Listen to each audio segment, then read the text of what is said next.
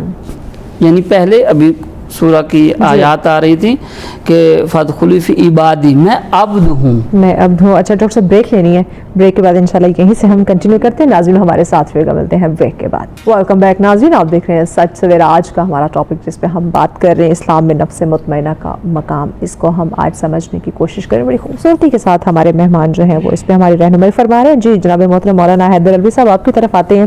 وہ کوشچن جو میں نے ڈاکٹر صاحب سے کیا تھا, لیکن انہوں نے بڑی خوبصورتی سے اس سے جو ہمارا قبل کوشچن تھا اس پہ انہوں نے روشنی ڈالی. لیکن میں چاہوں گی کہ اب اس سوال کا جواب آپ ہمیں دیجیے کہ چونکہ موجودہ دور کی یہ سچویشن ہے تو ہم اس کو ساتھ ریلیٹ کرتے ہیں کہ جو دنیاوی خواہشات ہیں یہ نفس کے سکون پر اس کے کیا اثرات مرتب ہو رہے ہیں. جیسے ہماری ساری گفتگو کے اندر دو چیزیں بڑی عام رہی ہیں. ایک ہماری خواہشات ہیں, اس کو ہم اپنے نفس کی خواہش کہا کرتے ہیں یا دنیاوی خواہشات کہہ لیتے ہیں. ایک مولا کی خواہش ہے ایسے کہ جو ہماری رہنمائی انبیاء اور ولایت کے ذریعے اور رسالت کے ذریعے ہم تک پہنچی ہے. ایک اس کی, کیونکہ براہ راست حکم الہی ہمارے تک نہیں پہنچتا, وہ انبیاء کے ذریعے اور اولیاء کے ذریعے وہ اپنے خاص بندگان خدا کے ذریعے ہم تک پہنچاتا ہے. ایسے گویا اس کی مرضی کو تلاش کرنا ہے تو نبیوں اور رسولوں اور ولیوں کی مرضی کو تلاش کر لو تو آپ کو مل جائے گی. یقیناً جب انسان کہا گیا اور نبی کریم صاحب الاولاق نے کہ انسان کا دل, فرمایا کہ قلب المؤمن عرش اللہ, مومن کا دل اللہ کا عرش ہے. لیکن جو وہ دنیاوی خواہشات کے پیچھے چلتا ہے اور دنیاوی لذات کے پیچھے چلتا ہے تو ایک ایک دھبا اس کے ایک ایک لگنا شروع ہو جاتا ہے دل کے اوپر, یہاں تک کہ پھر پورا دل ہی سیاہ ہو جاتا ہے. اب جب پورا دل سیاہ ہو جاتا ہے تو ہر ایک چیز کے اوپر جب کوئی لگ جاتا ہے نا, اس کو زنگ لگ جاتا ہے تو ایک رنگ مار ہوتا ہے, ایک ریزار ہوتا ہے جس سے اس کو دور کیا جاتا ہے. تو حضور نے فرمایا لکل شیء سکالۃ و سکالۃ القلب ذکر اللہ, ہر ایک کو جو ہے وہ رنگ مار ہوتا ہے اس کو, لیکن جب دلوں پہ زنگ لگ جائے تو اس کو صاف کرنے کا آلہ اللہ کی یاد ہے. اب اس کے مختلف طریقے لوگوں نے اپنائے ہیں. کسی نے ذکر جلی, کسی نے ذکر سری کہا, کسی نے ذکر قلبی کہا. اس کی مختلف صورتیں ہیں, سب نے اپنے اپنے انداز سے اختیار کی ہیں. صحیح. ایک اللہ کے ولی تھے, کہا جاتا ہے کہ وہ کو 12 سال جا کر جنگلات میں اور بہت سارے صحراؤں میں وقت گزارا اللہ کو تلاش کرنے کے لیے.